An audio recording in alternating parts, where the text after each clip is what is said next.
Hola, ¿cómo están? Bueno, hoy quiero contarles algo. Cuando retomé mi actividad de consultorio después de las vacaciones de verano, allá por marzo, me reencontré con todos los pacientes con los que venía trabajando desde el año pasado y desde el anterior incluso. Además de eso, tomé algunos niños nuevos. Con todos alcancé a trabajar 2 semanas de manera presencial y después, habida cuenta de lo que se desató y de la declaración de la cuarentena, luego de casi 9 horas de analizar caso por caso, situación por situación, de qué manera yo podría seguir atendiendo a todos y cada uno de mis pacientes de manera virtual, decidí plantear a los papás empezar a manejarnos a través de una modalidad de atención no presencial mediante videollamadas. Y de ese modo, hasta el día de hoy, sigo atendiéndolos. Pero a los que había tomado nuevos, tuve que suspenderles la atención porque hacer procesos diagnósticos por videollamada es imposible. Los papás de esos niños en cuestión obviamente entendieron la situación y pasaron los meses y pasó el tiempo. Y llegado el mes de julio, antes de las 2 semanas de vacaciones que tuvimos nosotros aquí en Santa Fe, ya empezaron a comunicarse, preguntándome cuándo íbamos a volver. De común acuerdo con el mayor porcentaje de los papás de los pacientes con los que yo he estado trabajando mediante videollamadas, han sostenido que mientras sea posible mantener esta forma de trabajo y hasta tanto la situación no se normalice, prefieren continuar de esta forma. Entonces ahí me encontré en la disyuntiva de tener que ver de qué manera poder responder a los papás, fundamentalmente a los niños, pero la comunicación es con los papás, de esos que yo había tenido que dejar en marzo. Entre idas y vueltas, acuerdos, ver el cumplimiento del protocolo que debemos cumplir, bueno, después de estar dando algunas vueltas, decidimos retomar solamente con aquellos que tuve que dejar en el mes de marzo. Con todos los demás sigo manejándome a través de videollamadas. Ya el lunes de esta semana, cuando leí en distintos portales de noticias,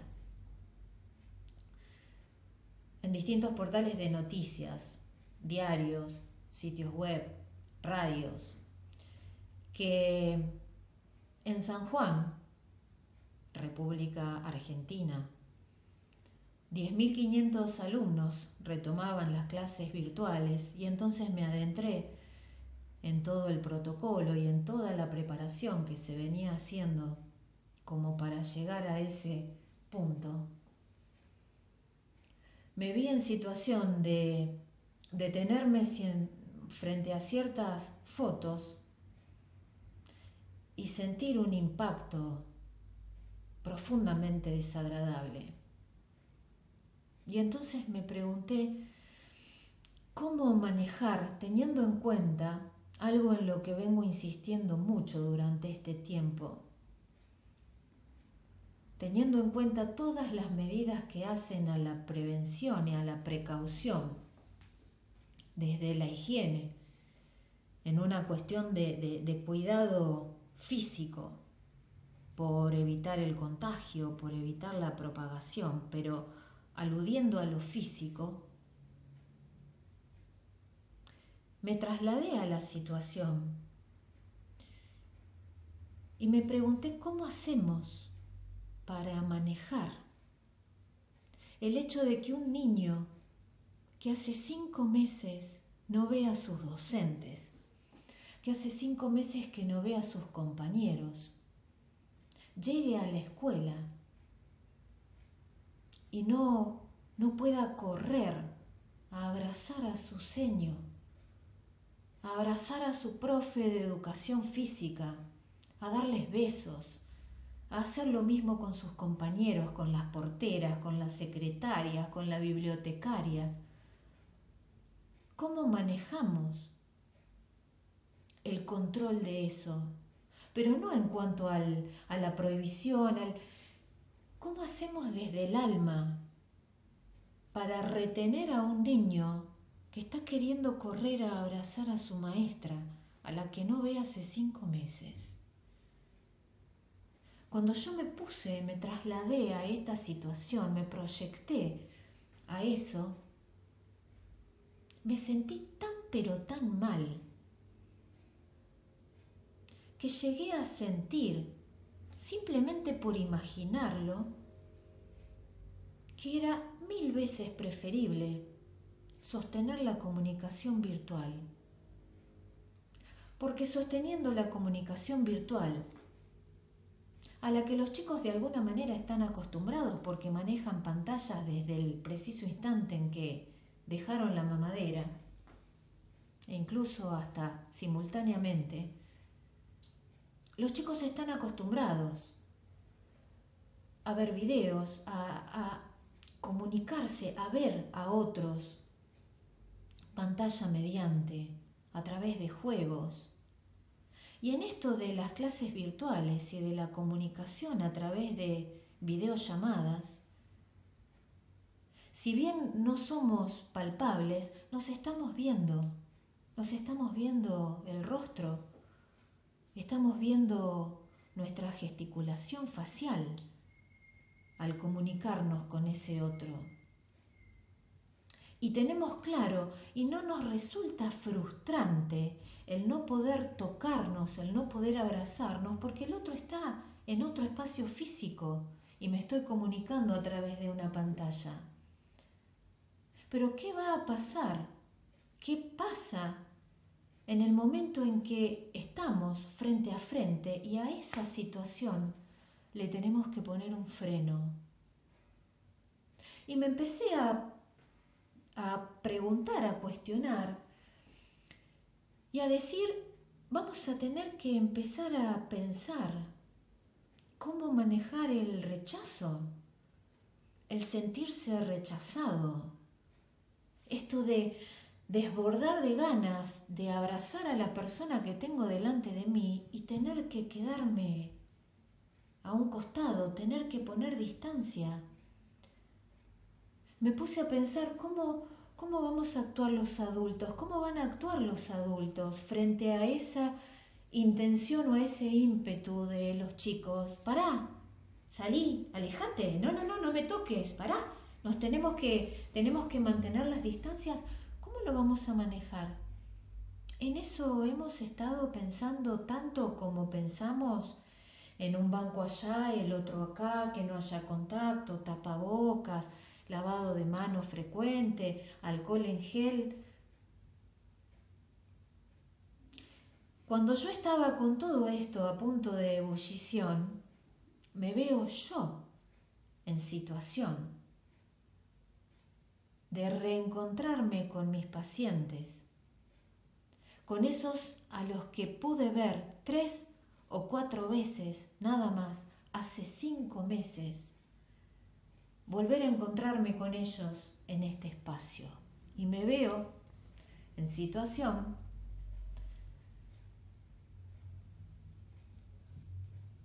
de abrir la puerta y decirles, hola, ¿qué tal? ¿Cómo estás? Tanto tiempo. y encontrarme con un par de manitos así a la espera de que yo les echara la solución del alcohol con agua, flexionando las piernitas para que yo les echara el producto en la suela del calzado y empezar a escuchar detrás de un tapabocas: Ale, yo te extrañé. ¿Por qué yo no te podía ver? ¿Por qué yo no podía venir más acá? Yo te extrañé, Ale. Detrás de un trapo. Sinceramente sentí que el alma se me craquelaba. Tuve ganas de llorar y debí contenerme porque la verdad es que no quedaba muy bien. Que encima de no habernos visto durante 5 meses, de estar reencontrándonos, hablándonos detrás de un tapabocas, de no poder abrazarnos, de no poder darnos un beso y sostener durante todo el tiempo de la sesión una comunicación a distancia, teniendo el niño acá, al alcance de mi mano, viéndome en situación de ojitos, mirándome y diciéndome: no puedo respirar acá adentro. De decirme: ¿y ahora cómo hacemos para vernos reír?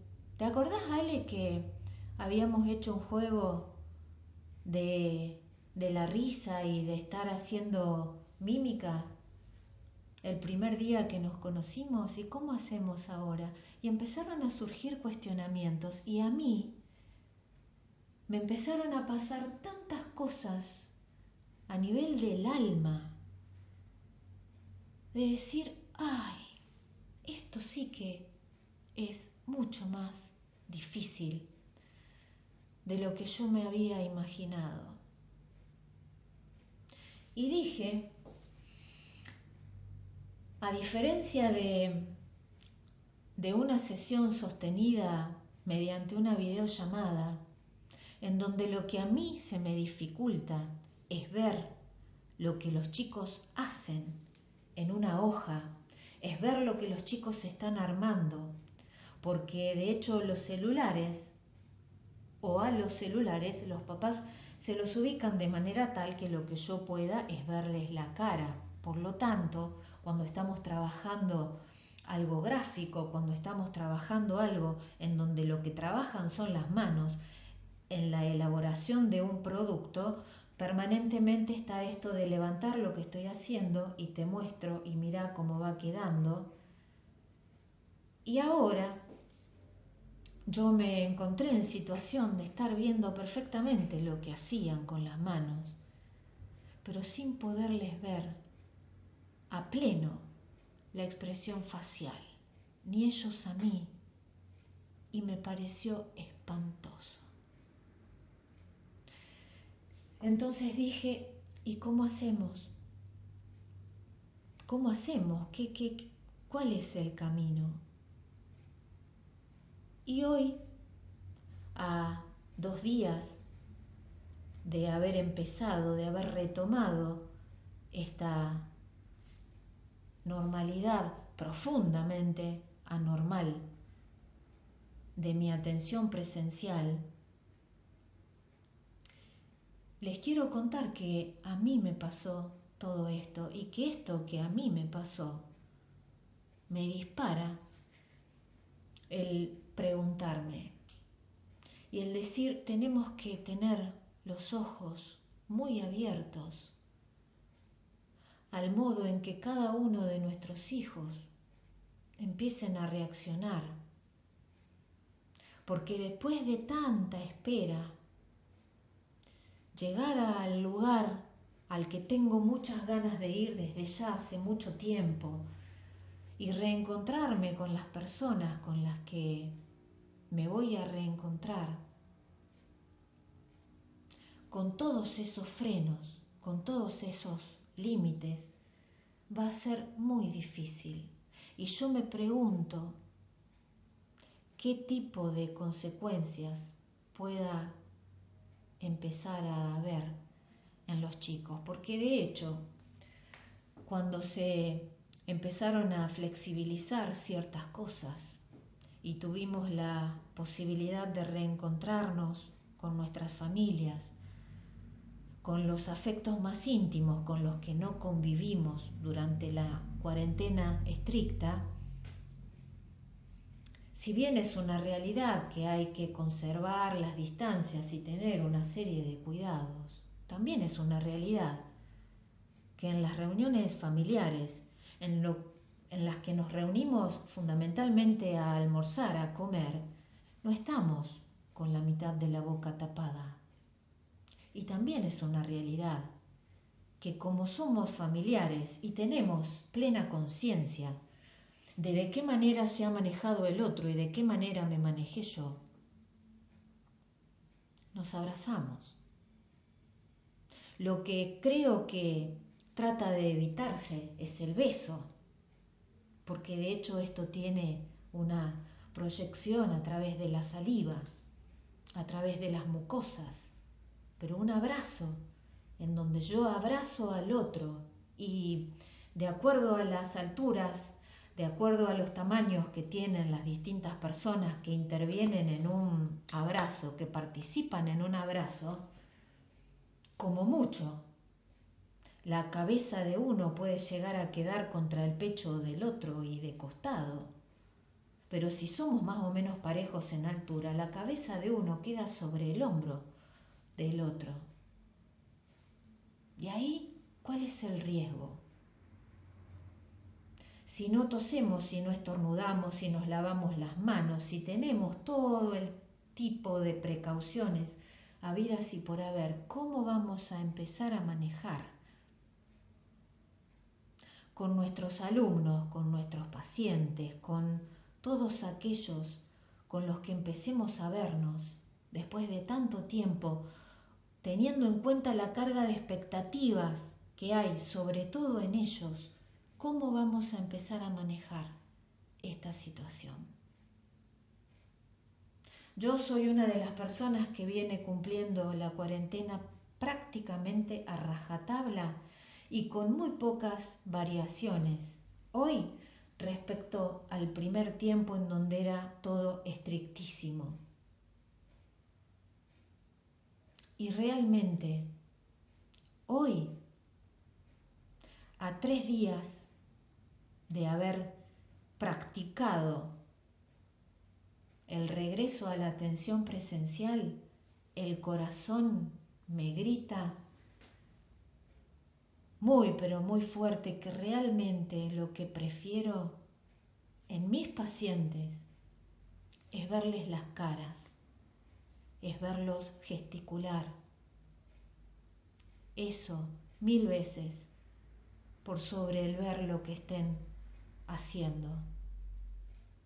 Porque tenerlos al lado, tenerlos enfrente, tenerlos con uno, si uno no va a poder interactuar físicamente, es profundamente frustrante.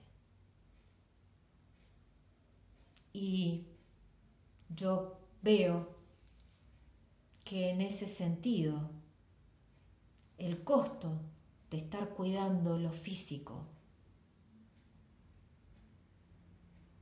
es a nivel emocional y es a nivel mental. Entonces pregunto, ¿cómo vamos a hacer para manejar el altísimo precio mental y emocional que el seguir teniendo tanto, pero tanto cuidado a nivel físico va a tener como consecuencia?